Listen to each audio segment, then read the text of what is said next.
Channel विकास official पर स्वागत है। आज से हम लोग आधुनिक भारत का इतिहास का जो भी वन लाइनर महत्वपूर्ण तथ्य है उसको पढ़ने का प्रयास करेंगे और आपको बताएंगे कि इसमें से कौन कौन से प्रश्न है जो बीपीएससी के एग्ज़ाम में और भारत के जो भी एग्ज़ाम होंगे जहाँ पे आधुनिक भारत का इतिहास से पूछा जाएगा वहाँ पर आपको ये सारे प्रश्न किसी न किसी रूप में देखने को मिलेगा।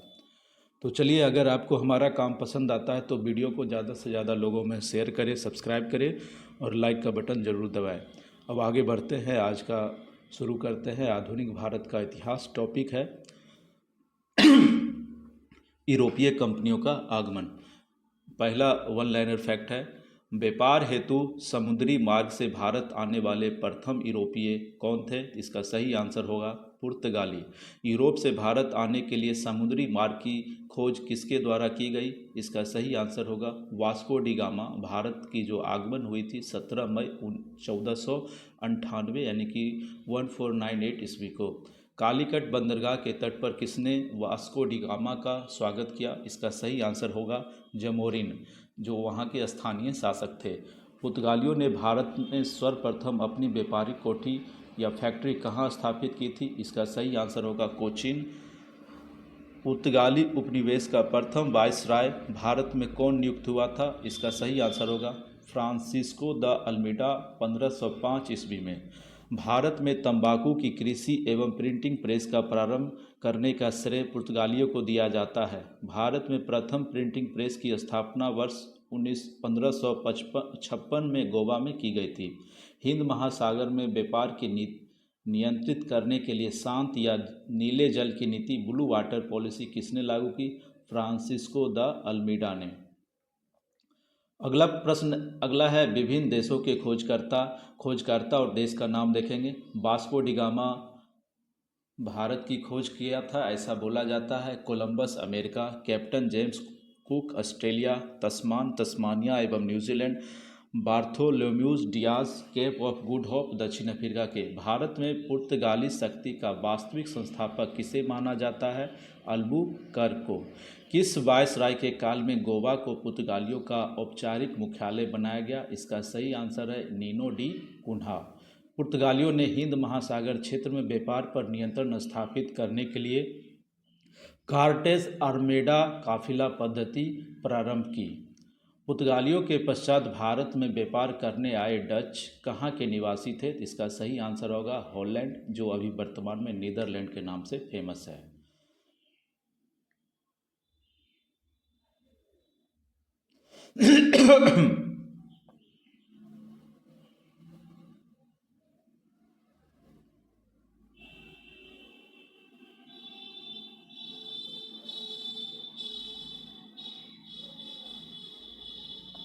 भारत में विदेशी कंपनियों का आगमन कब देखेंगे? पहला है पुर्तगाली ईस्ट इंडिया कंपनी, एस्तादो द इंडिया। देश कहाँ से जो आए थे? पुर्तगाल से। इसकी स्थापना होती है 1498 ईस्वी में। भारत में प्रथम फैक्ट्री जो ये एस्टेब्लिश करते हैं वह कहाँ पे करते हैं? तो कोची, केरल में। अंग्रेजी east India company, the governor and company of merchant of London trading into the east Indies, यह कहाँ से आए थे? तो ब्रिटेन से। इसकी भारत में जो स्थापना होती है 1600 ईस्वी में और भारत में प्रथम फैक्ट्री के जो ये एस्टेब्लिश करते हैं सूरत में। United state India company of Netherlands का ये देश कहाँ से आए थे? हॉलैंड से। इसकी स्थापना की बात करें तो 1602 ईस्वी है और इसने भारत में प्रथम फैक्ट्री जहाँ स्थापित किए थे उस जगह का नाम है Masulipatnam. Danish east India company की बात करते हैं तो ये डेनमार्क से आए थे। इसकी एस्टेब्लिशमेंट यानी स्थापना की तारीख जो है 1616 ईस्वी त्रेकोम्बार त्रावणकोर में यह प्रथम फैक्ट्री स्थापित किए थे। वही फ्रांसीसी ईस्ट इंडिया कंपनी, द इंडेस ओरिएंटलेस की बात करें तो ये फ्रांस देश से आए थे। इसकी स्थापना की बात करें तो 1664 ईस्वी में भारत में प्रथम फैक्ट्री सूरत में स्टैब्लिश किए थे। अगर आपसे पूछा जाएगा कि पुर्तगाली के द्वारा प्रथम भारत में फैक्ट्री कहाँ, तो कोचीन में। अंग्रेज़ों के द्वारा सूरत में। ईस्ट इंडिया कंपनी जो नीदरलैंड वाले थे उससे मसूलीपट्टनम में, डेनिश के द्वारा त्रावणकोर में और फ्रांसीसी के द्वारा सूरत में। अब का भारत आगमन के क्रम में देख लेते हैं कि सबसे पहले कौन आया था। तो पुर्तगाली आए थे, उसके बाद डच आया था, फिर ब्रिटिश आया था, फिर डेनिश आया था, फिर फ्रांसीसी आया था और स्वीडन आया था। इस तरीके से आप बात करेंगे तो सबसे पहले कौन आए थे। सबसे पहले पुर्तगाली आया था, फिर डच आया था, फिर ब्रिटिश आया था, फिर डेनिश आया था, फिर फ्रांसीसी आया था, फिर उसके बाद लास्ट में स्वीडिश आया था। अब बात करते हैं यूरोपीय शक्तियों में भारत में पुर्तगाली कंपनी ने सर्वप्रथम 1498 ईस्वी में प्रवेश किया। तब भारत में सबसे अंत 1961 में यहाँ से गए। पुर्तगाली सबसे पहले आते हैं 1498 ईस्वी में और भारत से यह रिहा होते हैं 1961 ईस्वी में। अगला प्रश्न है, किस यूरोपीय शक्ति द्वारा भारत में से मसाले के निर्यात को स्थान पर कपड़ों के निर्यात को प्राथमिकता दी गई। तो इसका सही आंसर होगा डचों द्वारा। भारत के साथ व्यापार के लिए सर्वप्रथम संयुक्त पूंजी कंपनी किसने आरंभ की। तो इसका सही आंसर होगा डचों ने। वर्ष 1759 में बेदरा का युद्ध किन दो यूरोपीय शक्तियों के मध्य लड़ा गया। तो इसका सही आंसर होगा डच एवं अंग्रेज के बीच कौन सा युद्ध लड़ा गया था। बेदरा का युद्ध। लंदन में ब्रिटिश ईस्ट इंडिया कंपनी के गठन के समय भारत का सम्राट कौन था, ये अक्सर पूछा जाता है। इसका सही आंसर होगा अकबर। ब्रिटिश सम्राट जेम्स प्रथम का दूत बनकर भारत में व्यापारिक कोठी स्थापित करने के उद्देश्य से जहांगीर के दरबार में आने वाला ब्रिटिश नागरिक कौन थे। Captain Hawkins. वर्ष था 1608 ईस्वी। उसके बाद बात करते हैं ब्रिटिश ईस्ट इंडिया कंपनी द्वारा भारत में प्रथम अस्थायी कारखाना मसूलीपट्टनम 1611 ईस्वी में तथा प्रथम अस्थायी कारखाना सूरत 1613 ईस्वी में स्थापित किया गया था। आपसे जब पूछा जाएगा कि ब्रिटिश ईस्ट इंडिया कंपनी के द्वारा प्रथम अस्थायी कारखाना कहाँ खोला गया, तो आप बोलिएगा मसूलीपट्टनम। ईस्वी की बात करेंगे तो 1611 ईस्वी में। वही जब अस्थायी की बात करेगा तो सूरत में 1613 ईस्वी में। उसके बाद अगला प्रश्न है, ईस्ट इंडिया कंपनी के किस अंग्रेज गवर्नर को औरंगजेब द्वारा भारत से निष्कासित किया गया। वह अंग्रेज गवर्नर थे sir John child. Sir John child को औरंगजेब ने भारत से बाहर कर दिया था। अगला प्रश्न है, हैमिल्टन द्वारा सफल उपचार किए जाने के कारण किस मुगल बादशाह द्वारा ईस्ट इंडिया कंपनी के लिए वर्ष 1717 ईस्वी में मताधिकार पत्र जारी किया। इसका सही आंसर होगा फारुखसियर। 1661 ईस्वी में इंग्लैंड के राजा चार्ल्स द्वितीय का विवाह पुर्तगाली राजकुमारी कैथरीन के साथ हुआ। इस अवसर पर पुर्तगालियों ने चार्ल्स द्वितीय को दहेज के रूप में बम्बई द्वीप प्रदान किया। 1668 ईस्वी में चार्ल्स द्वितीय ने 10 पाउंड वार्षिक किराया लेकर बम्बई ईस्ट इंडिया कंपनी को दे दिया। यानी कि चार्ल्स द्वितीय का विवाह होता है राजकुमारी कैथरीन को और पुर्तगाली जो था दहेज के रूप में बम्बई देता है। उसके बाद 1600 ईस्वी में चार्ल्स द्वितीय ने 10 पाउंड वार्षिक किराया लेकर बम्बई को ईस्ट इंडिया कंपनी को दे देता है। उसके बाद हम बात करेंगे प्रमुख शहरों के संस्थापक की बात करेंगे। आपसे पूछा जाएगा कलकत्ता के संस्थापक कौन थे, तो जॉब चार्निक। मद्रास की बात करेंगे तो फ्रांसिस डे। नई दिल्ली की बात करेंगे तो एडविन लुटियंस और हार्वर्ड बेकर। बम्बई की बात करेंगे तो गेरार्ड आगिनियार। यूरोप वासियों के लिए सर्वोत्तम सोरा और अफीम प्राप्ति का मुख्य क्षेत्र बिहार को माना जाता है। वर्ष 1664 ईस्वी में फ्रांसीसी कंपनी की स्थापना किसके प्रयासों से की गई। इसका सही आंसर होगा कोलवर्ट। फ्रांसीसी कंपनी की स्थापना किसके कार्यकाल में हुई, तो लुई 14वें के कार्यकाल में। फ्रैंक केरो के द्वारा भारत में प्रथम फ्रांसीसी फैक्ट्री की स्थापना कहाँ की गई थी। इसका सही आंसर होगा सूरत 1668 ईस्वी में। फ्रांसीसी गवर्नर डुप्ले ने पहली बार भू क्षेत्र अर्जित करने के लिए उद्देश्य से भारतीय राजाओं के विवादों में भाग लेने की नीति आरंभ की। किसने नीति आरंभ की, गवर्नर डुप्ले ने, भू क्षेत्र अर्जित करने के उद्देश्य से। फ्रांसीसियों द्वारा फोर्ट लुई नामक किला कहाँ बनवाया गया, पांडिचेरी में। पांडिचेरी का प्रथम फ्रांसीसी गवर्नर कौन था, तो फ्रांको मार्टिन। पुर्तगालियों को सोली के स्थान पर किस अंग्रेज अधिकारी ने पराजित किया, थॉमस बेस्ट ने। बांडीवास के युद्ध 1760 में अंग्रेज़ों ने किसे पराजित किया? तो फ्रांस को। यानी कि फ्रांस और अंग्रेज के बीच यह युद्ध हुआ था और 1760 ईस्वी में अंग्रेज़ों ने फ्रांस को क्या करता है? इस युद्ध में पराजित कर देता है। कर्नाटक का युद्ध किनके मध्य लड़ा गया? तो यह सही आंसर होगा, अंग्रेज और फ्रांस के बीच कर्नाटक का युद्ध लड़ा गया। प्रथम कर्नाटक युद्ध किस संधि के माध्यम से समाप्त हुआ? एक्स ला सापेल की संधि। यानी कि प्रथम कर्नाटक जब भी आपसे पूछा जाएगा आपको ध्यान में होना चाहिए कि एक्स ला सापेल की संधि 1748 ईस्वी में हुई थी। अब देखिए कर्नाटक युद्ध इसके कालक्रम क्या थे, प्रमुख कारण क्या था, संधि क्या था और इसके परिणाम क्या हुए उसको देखेंगे। प्रथम कर्नाटक युद्ध की इसकी जो कालक्रम है वह है 1746 से 1748 ईस्वी के बीच में यह युद्ध हुआ था। इसका प्रमुख कारण था ऑस्ट्रिया के उत्तराधिकार का युद्ध। संधि जो हुई थी एक्स ला सैपेल की संधि और यह संधि की जो ईस्वी है 1748 ईस्वी में और परिणाम इसमें कोई भी न हारा न कोई जीता। द्वितीय युद्ध की बात करें, द्वितीय कर्नाटक युद्ध जो हुआ था 1749 से 1754 ईस्वी में कर्नाटक के उत्तराधिकारी का युद्ध था। पांडिचेरी की संधि 1755 ईस्वी में हुई थी। इस युद्ध का जो परिणाम निकल कर आया था ब्रिटेन मजबूत स्थिति में चली गई थी। तृतीय कर्नाटक युद्ध की अगर हम बात करें तो 1756 से 1763 ईस्वी में हुई। इसे सप्तवर्षीय युद्ध एवं औपनिवेशिक कारण के कारण यह हुआ था। इसकी अगर संधि की बात करेंगे तो पेरिस संधि से यह युद्ध समाप्त हुई थी। यह पेरिस संधि कब हुई थी? तो 1763 ईस्वी में और इसमें जो परिणाम हुआ फ्रांस की पराजय हुई। एक बार फिर से रिकॉल कर लेते हैं। प्रथम कर्नाटक युद्ध 1746 से 48, इसमें जो संधि हुई थी एक्स ला सापेल की संधि।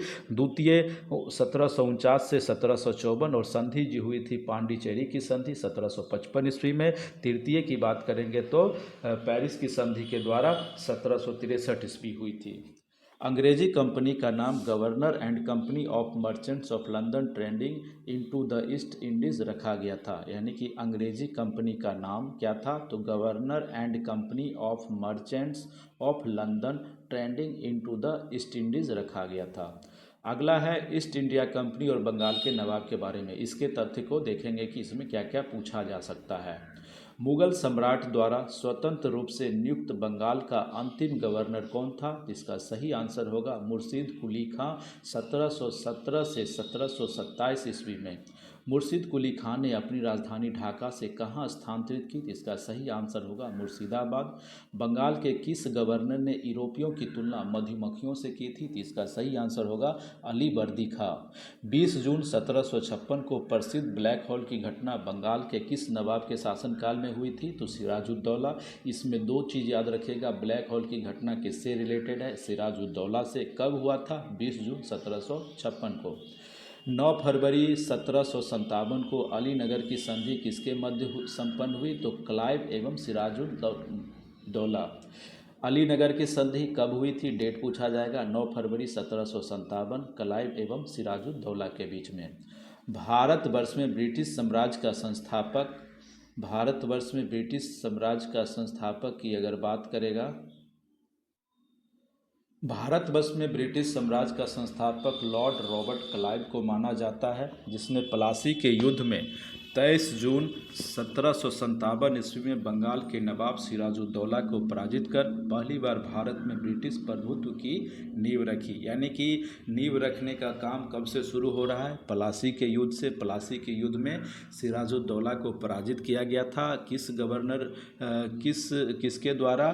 तो लॉर्ड रॉबर्ट क्लाइव के द्वारा। उसके बाद है प्लासी के युद्ध के समय बंगाल के नवाब को सेनापति कौन था जिसने युद्ध में विश्वासघात किया था? तो आपको पता होना चाहिए मीर जाफर। सिराजुद्दौला के सेना का जो सेनापति था वह मीर जाफर था। इसी के द्वारा क्या किया गया था? सिराजुद्दौला के साथ साथ विश्वासघात किया गया था। प्लासी के युद्ध के समय मुगल बादशाह कौन था? तो इसका सही आंसर होगा आलमगीर द्वितीय। प्लासी के युद्ध के पश्चात बंगाल का नवाब कौन बना? तो जो विश्वासघात किया था वही बना मीर जाफर। किसके द्वारा बनाया गया था? अंग्रेजों यानी कि रॉबर्ट क्लाइव के द्वारा। भारत में ब्रिटिश प्रभुत्व की शुरुआत किस युद्ध से मानी जाती है? तो इसका सही आंसर होगा प्लासी के युद्ध से 23 जून 1757 की। अब कुछ घटना के बारे में जिक्र कर लेते हैं, उससे पहले आपको हम ये बता देते हैं। वर्ष 1760 ईस्वी में अंग्रेजों ने मीर जाफर को हटाकर किसे बंगाल का नवाब बनाया गया? तो मीर कासिम को। जो विश्वासघात किया था अब उसको भी हटाकर मीर कासिम को बना देता है। 22 अक्टूबर 1764 को बक्सर के युद्ध में अंग्रेजों ने मीर कासिम, अवध के नवाब शुजाउद्दौला तथा दिल्ली के मुगल सम्राट शाह आलम द्वितीय को सम्मिलित सेना को पराजित किया था। यानी कि बक्सर का युद्ध पूछा जाएगा तो क्या बोलिएगा? 22 अक्टूबर 1764 को। बक्सर के युद्ध के समय ब्रिटिश सेना का सेनापति कौन था? तो हेक्टर मुनरो। बक्सर के युद्ध के समय बंगाल का नवाब कौन था? तो इसका सही आंसर होगा मीर जाफर। बक्सर के युद्ध के पश्चात इलाहाबाद की प्रथम संधि मुगल सम्राट शाह आलम द्वितीय, बंगाल के नवाब नजमुद्दौला तथा क्लाइव के मध्य तथा इलाहाबाद की द्वितीय संधि क्लाइव तथा अवध के नवाब शुजाउद्दौला के मध्य संपन्न हुई। उसके बाद अगला प्रश्न है, किस संधि के माध्यम से अंग्रेजों को बंगाल, बिहार और उड़ीसा की दीवानी प्राप्त हुई? इसका सही आंसर होगा इलाहाबाद की संधि। इलाहाबाद की संधि कब हुई थी? बक्सर के युद्ध के बाद हुई थी। स्वर्ग से उत्पन्न सेना नायक किसे कहा गया है? रॉबर्ट क्लाइव को स्वर्ग से उत्पन्न सेना नायक कहा गया है। अगला प्रश्न है, इलाहाबाद की संधि के पश्चात बंगाल में द्वैध शासन की स्थापना किसके द्वारा की गई? रॉबर्ट क्लाइव के द्वारा। आपसे पूछा जाएगा कि बंगाल में द्वैध शासन के संस्थापक कौन थे, तो आपको सही आंसर देना है रॉबर्ट क्लाइव। उत्तर मुगलकालीन राज्यों में के संस्थापक। अब देखिए यहाँ पे हम बात करेंगे उत्तर मुगलकालीन यानी कि मुगलकालीन के बाद बंगाल का स्थापना काल जो होता है 1717 से 1727 ईस्वी में। इसके संस्थापक की बात करते हैं तो मुर्शिद कुली खां। वही हैदराबाद 1724 ईस्वी में इसकी स्थापना होती है और इसके संस्थापक के रूप में हम लोग जानते हैं निज़ामुल मुल्क यानी कि चिनकलीज खां को। वही भरतपुर की बात करते हैं तो 18वीं शताब्दी में इसकी स्थापना होती है और इसके संस्थापक का जो नाम है चूड़ामन बदन सिंह। कर्नाटक की बात करते हैं तो 18वीं शताब्दी में सदाउद खां के द्वारा। अवध की बात करते हैं 1722 से 1724 ईस्वी में। इसके संस्थापक का नाम है साद खां बुरहान उल मुल्क। जयपुर 18वीं शताब्दी सवाई राजा जय सिंह। रुहेला पठान मोहम्मद खां बंगस। मैसूर की बात करें तो हैदर अली। एक बार फिर से रिकॉल कर लो। बंगाल की बात करेंगे तो किसके द्वारा? मुर्शिद कुली खां के द्वारा। हैदराबाद निज़ामुल मुल्क के द्वारा। भरतपुर चूड़ामल बदन सिंह के द्वारा। कर्नाटक साउद खान के द्वारा। अवध सादत खां बुरहानुल मुल्क। जयपुर सवाई राजा जय सिंह। रुहेला पठान मोहम्मद खां बंगस। मैसूर हैदर अली। इधर कुछ ये छूट गया था कि कौन से युद्ध कब हुआ था, कौन सी घटना, उस घटनाक्रम को एक बार नज़र डालेंगे। ब्लैक होल की घटना कब हुई थी? 20 जून 1756 ईस्वी में। अलीनगर की संधि 9 फरवरी 1757 में। प्लासी का युद्ध 23 जून 1757 ईस्वी में। बक्सर का युद्ध 22 अक्टूबर 1764 ईस्वी में। इलाहाबाद की प्रथम संधि जो होती है 12 अगस्त 1765 और द्वितीय संधि 4 दिन बाद 16 अगस्त 1765 में होती है। वही बनारस की संधि की बात करेंगे तो 1773 ईस्वी में होती है। वर्ष 1842 से 1844 तक गवर्नर जनरल रहे लॉर्ड एलनबरो का कार्यकाल कुशल आक्रामकता की नीति का काल माना जाता है। यानी कि पूछा जाएगा आपसे कुशल आक्रामकता की नीति का काल किसे मानते हैं? तो लॉर्ड एलनबरो का कार्यकाल को। अगला प्रश्न है, क्षेत्रीय राज्य पंजाब एवं मैसूर यानी कि पंजाब और मैसूर के बारे में इसमें पढ़ेंगे। पहला तो प्रश्न यह पूछा जाता है कि सिख साम्राज्य का संस्थापक किसे माना जाता है? तो आपको बताना है महाराजा रणजीत सिंह। इसकी स्थापना की बात करें तो 1799 ईस्वी में। महाराजा रणजीत सिंह किस मिसल से संबंधित थे? तो आपको बताना है सुकरचकिया मिसल से संबंधित थे। महाराजा रणजीत सिंह के राज्य की राजधानी कहाँ स्थित थे? तो आप बताइएगा लाहौर। महाराजा रणजीत सिंह ने सुप्रसिद्ध कोहिनूर हीरा किससे प्राप्त किया था? तो इसका सही आंसर होगा शाह शुजा से। यानी कि शाह शुजा से महाराजा रणजीत सिंह ने कोहिनूर हीरा प्राप्त किया था। 25 अप्रैल 1809 ईस्वी को अमृतसर की संधि किनके मध्य संपन्न हुई, तो आपको बताना है महाराजा रणजीत सिंह तथा अंग्रेजों के मध्य अमृतसर की संधि हुई थी। कब हुई थी? 25 अप्रैल 1809 ईस्वी को। अगला है महाराजा रणजीत सिंह एक धर्मनिरपेक्ष शासक थे, इसलिए उन्होंने कहा था कि ईश्वर की इच्छा थी कि मैं सब धर्मों को एक निगाह से देखूं, इसलिए उसने दूसरी आंख की रोशनी ले ली। यानी महाराजा रणजीत सिंह की दूसरी आंख की रोशनी छिन जाने पर इस तरीके का कथन का प्रयोग किया गया था महाराजा रणजीत सिंह के द्वारा। वर्ष 1845 में प्रारंभ हुआ प्रथम आंग्ल सिख युद्ध के दौरान भारत का गवर्नर जनरल कौन था? इसका सही आंसर होगा लॉर्ड हार्डिंग प्रथम। प्रथम आंग्ल सिख युद्ध किस संधि द्वारा समाप्त हुआ था? तो उसका सही आंसर है लाहौर की संधि 1846 ईस्वी में हुई थी। महाराजा रणजीत सिंह का उत्तराधिकारी कौन था? इसका सही आंसर होगा खरग सिंह। महाराजा रणजीत सिंह का उत्तराधिकारी खरग सिंह। अब देखिए इधर देखते हैं महत्वपूर्ण तिथियां। महत्वपूर्ण तिथि में इस तरीके से करेंगे। पुरंदर की संधि कब हुई थी? 1665 ईस्वी में। बरगांव की संधि 1779 ईस्वी में। सालीबाई की संधि 1782 ईस्वी में। देवगांव की संधि 1803 ईस्वी में। सूजी अर्जुन गांव की संधि 1803 ईस्वी में। पूना की संधि 1817 ईस्वी में। लाहौर की संधि 1846 ईस्वी में। अमृतसर की संधि 1809 ईस्वी में। द्वितीय आंग्ल सिख युद्ध किस गवर्नर जनरल के कार्यकाल में हुआ? इसका सही आंसर होगा लॉर्ड डलहौजी के। यानी कि द्वितीय आंग्ल सिख युद्ध उस समय का गवर्नर जनरल कौन था? लॉर्ड डलहौजी। 13 जनवरी 1849 को हुए चिलैयावाला युद्ध में अंग्रेजों का सेना का नेतृत्व किसके द्वारा किया गया? तो लॉर्ड गव। यानी चिलैयावाला युद्ध 13 जनवरी 1849। इसमें गवर्नर सेना का जो था अंग्रेजों का जो सेना जो नेतृत्व कर रहा था वह था लॉर्ड गव। सिख साम्राज्य का अंतिम शासक कौन था? तो दिलीप सिंह। वर्ष 1849 में हुए ब्रिटिश साम्राज्य में सिख साम्राज्य के विलय के दौरान भारत का गवर्नर जनरल कौन था? इसका सही आंसर होगा लॉर्ड डलहौजी। स्वतंत्र राज्य के रूप में मैसूर की स्थापना किसके द्वारा स्थापित की गई थी? तो हैदर अली के द्वारा। अब देखिए आंग्ल मैसूर संघर्ष को थोड़ा सा एक चार्ट के माध्यम से देखते हैं। आपसे पूछा जाएगा कि प्रथम आंग्ल मैसूर युद्ध कब हुआ था? इसकी ईस्वी याद रखिए 1767 से 1769 ईस्वी। द्वितीय आंग्ल मैसूर युद्ध 1780 से 1784 ईस्वी। तृतीय आंग्ल मैसूर युद्ध 1790 से 1792 ईस्वी। चतुर्थ आंग्ल मैसूर युद्ध 1799 ईस्वी। यानी कि प्रथम आंग्ल मैसूर युद्ध का जो कार्यकाल था 1767 से 1769 ईस्वी। इसमें मैसूर के जो शासक थे वो थे हैदर अली। बंगाल का गवर्नर जो था उस टाइम का लॉर्ड वेरेस्टर था। और इसमें जो संधि हुई थी मद्रास संधि हुई थी 1769 ईस्वी में। इसकी विशेष बात को ऐसे देख सकते हैं कि हैदर अली दक्षिण भारत का प्रथम शासक था जो अंग्रेजों से पराजित नहीं हुआ था। उसके बाद द्वितीय आंग्ल मैसूर युद्ध की बात करेंगे तो 1780 से 1784 ईस्वी।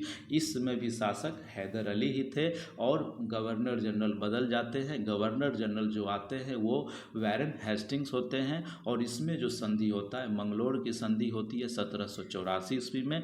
इसमें क्या होता है कि हैदर अली की मृत्यु हो जाती है और मृत्यु के बाद उनका पुत्र टीपू सुल्तान के नेतृत्व में युद्ध होता है। वही तृतीय आंग्ल मैसूर युद्ध की बात करते हैं तो 1790 से 1792 ईस्वी में अब जो टीपू सुल्तान चूंकि आ चुके हैं और गवर्नर जनरल बदल जाता है। गवर्नर जनरल कार्नवालिस आ जाते हैं और इसमें जो संधि होता है वो श्रीरंगपट्टनम की संधि होता है 1792 ईस्वी में। टीपू सुल्तान की स्थिति कमज़ोर हो गई थी इस संधि में। और चतुर्थ आंग्ल मैसूर 1799 ईस्वी में होता है और इसमें टीपू सुल्तान की मृत्यु हो जाती है। और आप देखेंगे इस समय गवर्नर जनरल लॉर्ड वेलेस्ली आ जाता है और इसमें जो संधि होता है मैसूर सहायक संधि होता है। टीपू सुल्तान के मृत्यु के बाद मैसूर में पुनः वाडियार वंश की स्थापना अंग्रेजों ने वाडियार वंश के शासक में सहायक संधि की थी।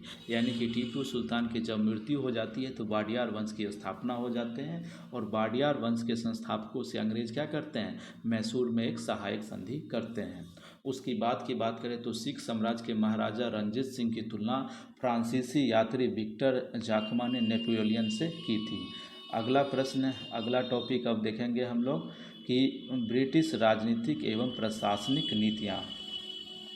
अंग्रेजों पर भारत पर वास्तविक राजनीतिक नियंत्रण कब प्रारंभ हुआ? तो इसकी सही आंसर होगा इलाहाबाद की संधि वर्ष 1765 में। आप जानते हैं कि 12 अगस्त 1765 में बक्सर के युद्ध के बाद इलाहाबाद की संधि हुई थी।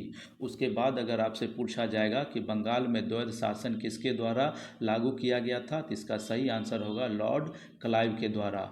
वर्ष 1772 में किस गवर्नर ने द्वैध शासन को समाप्त कर दिया? वारेन हेस्टिंग्स, यानी कि लागू किया था क्लाइव के द्वारा और समाप्त किया गया था हेस्टिंग्स के द्वारा। न्यायिक सेवा का जन्मदाता किसे माना जाता है? तो वारेन हेस्टिंग को। वारेन हेस्टिंग के कार्यकाल में रेगुलेटिंग एक्ट 1773 के अंतर्गत वर्ष 1774 में कलकत्ता में सुप्रीम कोर्ट की स्थापना की गई तथा इसके प्रथम मुख्य न्यायाधीश सर एलिजा एम्पे थे। आपसे पूछा जाएगा कि वारेन हेस्टिंग के कार्यकाल में रेगुलेटिंग एक्ट की स्थापना होती है और 1773 के अंतर्गत 74 में कलकत्ता में सुप्रीम कोर्ट की स्थापना की गई, जिसके प्रथम न्यायाधीश कौन थे? एलिजा एम्पे। भारत में पुलिस सेवा के एवं सिविल सेवा का जन्मदाता किसे माना जाता है? कर्नवालिस को।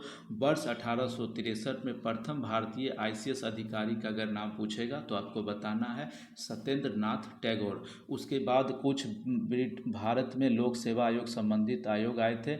इस आयोग से आप देखेंगे एचिंसन आयोग 1886 में लॉर्ड डफरिन के कार्यकाल में, स्टिलिंगटन आयोग 1912 ईस्वी में लॉर्ड हार्डिंग द्वितीय के कार्यकाल में, और ली आयोग 1923 ईस्वी में। इस समय जो गवर्नर जनरल थे लॉर्ड रीडिंग थे। उसके बाद है भारत सरकार अधिनियम 1935 के अंतर्गत संघीय लोक सेवा आयोग के गठन का प्रावधान किस आयोग के सुझाव पर किया गया? तो ली आयोग का। ली आयोग कब आता है? 1923 ईस्वी में। भूमि सुधार के उद्देश्य से भारत में अस्थायी बंदोबस्त प्रणाली किसके द्वारा लागू की गई? लॉर्ड कॉर्नवालिस के द्वारा। भारत में साम्राज्य विस्तार के उद्देश्य से सहायक संधि प्रणाली की शुरुआत किसके द्वारा की गई? लॉर्ड वेलेस्ली के द्वारा। सहायक संधि स्वीकार करने वाला प्रथम राज्य कौन था? तो इसका सही आंसर होगा हैदराबाद, 1798 ईस्वी। व्यक्तिगत का सिद्धांत या राज्य हड़प नीति को किसके द्वारा लागू किया गया? तो इसका सही आंसर होगा लॉर्ड डलहौजी के द्वारा। अब चलिए फिर इधर के फैक्ट को देख लेते हैं। राज्य हड़प नीति में कहा गया कि ऐसे राज्य जिनका निर्माण अंग्रेजों के सहयोग से हुआ है उन्हें राज्य के उत्तराधिकारी के लिए गोद लेने का अधिकार नहीं प्राप्त होगा। यही थी राज्य हड़प की नीति, यानी कि गोद नहीं ले सकते थे। किस रिपोर्ट के आधार पर डलहौजी ने अवध का अधिग्रहण किया था? वह था आउटड्रम रिपोर्ट के आधार पर अवध का अपने नियंत्रण में ले लिया था डलहौजी ने। उसके बाद है व्यापकगत सिद्धांत के अंतर्गत अधिकृत किए गए राज्य। पहला था सतारा, यह इम्पोर्टेंट डेट है, आपसे पूछा जाएगा। सतारा की ईस्वी याद रखिएगा 1848 ईस्वी में, जैतपुर 1849, संभलपुर 1849, बाघाट 1850, उदयपुर 1852 में, झांसी 1853 में, नागपुर 1854 ईस्वी में, और अवध की बात करते हैं तो 1856 ईस्वी में लॉर्ड डलहौजी के द्वारा राज्य व्यापकगत के सिद्धांत यानी हड़प की नीति के तहत इसमें क्या किया गया था? अपने राज्य में मिला लिया था। उसके बाद चतुराईपूर्ण निष्क्रियता की नीति किससे संबंधित है? तो जॉन लॉरेंस से संबंधित है। कौन सी नीति? चतुराईपूर्ण निष्क्रियता। किस गवर्नर जनरल के कार्यकाल में भारत पर ईस्ट इंडिया कंपनी का शासन समाप्त हो गया? Lord Canning. लॉर्ड कैनिंग के कार्यकाल पे, लॉर्ड कैनिंग का नाम याद रखिएगा कि भारत पर ईस्ट इंडिया कंपनी का शासन समाप्त हो जाता है। कब? लॉर्ड कैनिंग के कार्यकाल में। वर्ष 1861 में भारतीय दंड संहिता किसके कार्यकाल में निर्गत की गई थी? तो आपको यह याद रखना है, लॉर्ड कैनिंग के कार्यकाल में। राज उपाधि अधिनियम 1876 पारित करके महारानी विक्टोरिया को केसर हिंद की उपाधि प्रदान की गई थी। लॉर्ड लिटन के कार्यकाल में किस अकाल आयोग का गठन किया गया? स्ट्रेची आयोग का। 1880 ईस्वी भारत का प्रथम अकाल आयोग था। भारत में अस्थाई स्वशासन का जनक किसे माना जाता है? तो लॉर्ड रिपन को अस्थाई स्वशासन का जनक अगर की बात करेंगे तो लॉर्ड रिपन को। इसी के कार्यकाल में नियमित जनगणना भी शुरू किया गया था। ब्रिटिश काल में विभिन्न क्षेत्रों का अधिकार की बात करें तो नेपाल जो था 1816 वर्ष में, इस समय गवर्नर जनरल या वायसराय की बात करें तो लॉर्ड हेस्टिंग्स थे। सिंध की बात करते हैं तो 1843 ईस्वी में लॉर्ड एलन बरो के कार्यकाल में। भूटान की बात करते हैं तो 1865 ईस्वी लॉर्ड लॉरेंस के कार्यकाल में। और बर्मा की बात करते हैं तो 1885 ईस्वी लॉर्ड डफरिन के कार्यकाल में। अब एक इसका फैक्ट जो है उसको देख लीजिए। 1849 ईस्वी में ब्रिटिश शासन में पंजाब का विलय हुआ। उस समय डलहौजी 1848 से 1856 ईस्वी तक भारत का गवर्नर जनरल था।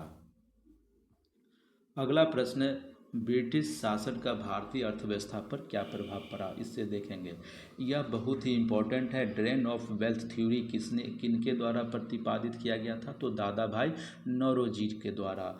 वर्ष 1892 में लिबरल पार्टी के टिकट पर ब्रिटिश हाउस ऑफ कॉमन में चुने जाने वाले पहले भारतीय कौन थे? तो आपको बताना है दादा भाई नौरोजी। उसके बाद एक बहुत ही फेमस पुस्तक है, उस पुस्तक का नाम है poverty and the un British rule in India. यह किनके द्वारा लिखा गया है? दादा भाई नौरोजी के द्वारा। यह विचार किसने दिया कि भारत में ब्रिटिश आर्थिक नीति घिनौनी है? ये कार्ल मार्क्स के विचार था। आपसे पूछा जाएगा कि भारत में जो ब्रिटिश आर्थिक नीति घिनौनी है यह किसने कहा था? तो आपको बताना होगा कार्ल मार्क्स। औपनिवेशिक अर्थव्यवस्था की श्रेष्ठतम पुस्तक इंडिया टुडे के लेखक कौन है? तो इसका सही आंसर होगा रजनी पाम दत्त। वर्ष 1907 में टिस्को की स्थापना किसके द्वारा की गई? तो JN टाटा के द्वारा। उसके बाद अगला प्रश्न है, कुटीर उद्योग के विकास हेतु ऑल इंडिया स्पॉन्सर्स एसोसिएशन की स्थापना किसके द्वारा की गई? तो महात्मा गांधी के द्वारा। वर्ष 1854 में Bombay spinning and weaning company की सूती वस्त्र की फैक्ट्री किसके द्वारा स्थापित की गई? तो कावसाजी डाबर के द्वारा। वर्ष 1855 में भारत का प्रथम जूट मिल कहाँ स्थापित किया गया? तो आपको बताना है श्रीरामपुर पश्चिम बंगाल में। भारत का प्रथम चाय बागान कहाँ स्थापित हुआ? तो 1833 ईस्वी में। प्रसिद्ध इतिहासकार KM पनिक्कर ने 1765 से 1772 ईस्वी के कार्यकाल को डाकू राज कहा था। तो डाकू राज कब कौन से कार्यकाल को कहा गया था? 1765 से 72 ईस्वी को। किसके द्वारा? KM पनिक्कर के द्वारा। अब प्रमुख कृषि पद्धति के बारे में थोड़ा सा ध्यान से देख लीजिए। यह है 3 कठिया प्रथा। इसमें क्या होता था? यह कृषि पद्धति इसमें था। इस प्रथा के अंतर्गत चंपारण यानी कि बिहार में जो चंपारण है, किसानों को अपने अंग्रेज बागान मालिकों के अनुबंध पर अपनी भूमि के 3/20 भाग पर नील की खेती करना अनिवार्य था।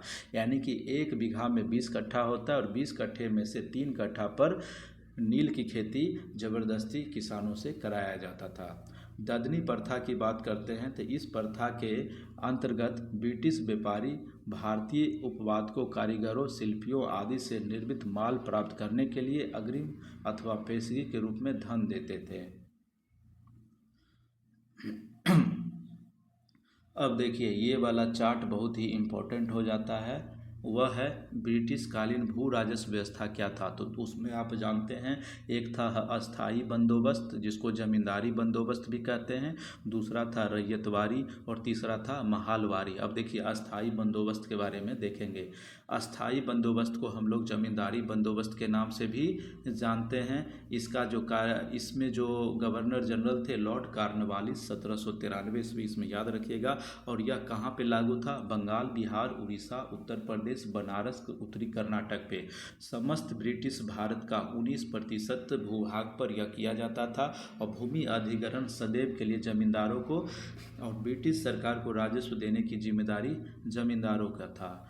उसके बाद इसमें देखेंगे रैयतवारी की बात करेंगे तो यह किसके कार्यकाल की बात करता है, टॉमस मुनरो को 1820 में। यह कहाँ कहाँ था, तो बम्बई, मद्रास और असम में। समस्त ब्रिटिश भारत का 51%, यह सबसे बड़ा भूभाग क्षेत्र पर था, यानी 51% पे भूमि का मालिक किसान होता था और ब्रिटिश सरकार को राजस्व देने की जिम्मेदारी भी किसान की होती थी। इसमें जो कर की दर निर्धारित किया गया था, इसमें 33 से 55% कर वसूला जाता था।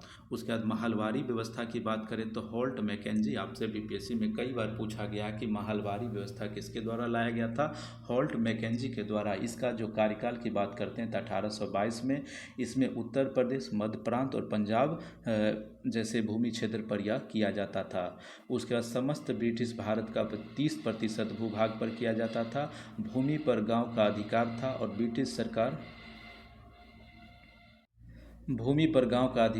ब्रिटिश सरकार को राजस्व देने की जिम्मेदारी समस्त गांव के मुखिया की थी। और इसमें जो कर जो निर्धारित किया गया था 60%। अब देखेंगे कि इससे ये तीनों महलवारी, अस्थाई और रैयतवारी से इम्पैक्ट क्या बढ़ा। इसका इम्पैक्ट यह पड़ा कि पारंपरिक अर्थव्यवस्था का विघटन हो गया, कृषकों की स्थिति दरिद्रता में पहुंच गई, कृषि में ठहराव तथा अवनति आ गया और पुराने जमींदारों का उन्मूलन तथा नए जमींदारों का उदय हो गया और कृषि का वाणिज्यीकरण यानी कॉमर्शियल हो गया। वह कौन सी भू राजस्व व्यवस्था थी जो सार्वधिक ब्रिटिश क्षेत्रों पर लागू की गई थी, वह था रैयतवारी। कितने प्रतिशत पे, तो 51% पे।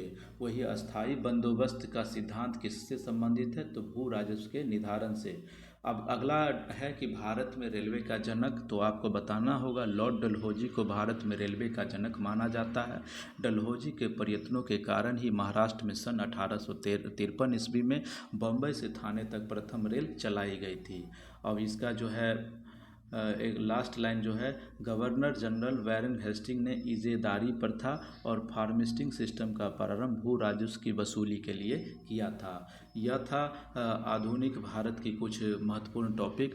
अब अगली क्लास में जब हम आएंगे तो आपको इससे आगे की जो टॉपिक है, जो इम्पोर्टेंट वन लाइनर है, वो हम आपको बताने का प्रयास करेंगे। आप लोग 1 से 2 बार इस वीडियो को अवश्य रूप से देखें और जहाँ किसी भी तरीके का कोई समस्या हो, कोई डाउट हो तो कमेंट बॉक्स ओपन है, उसमें ज़रूर आप अपनी राय लिखने का प्रयास करें। इसी के साथ सभी को धन्यवाद।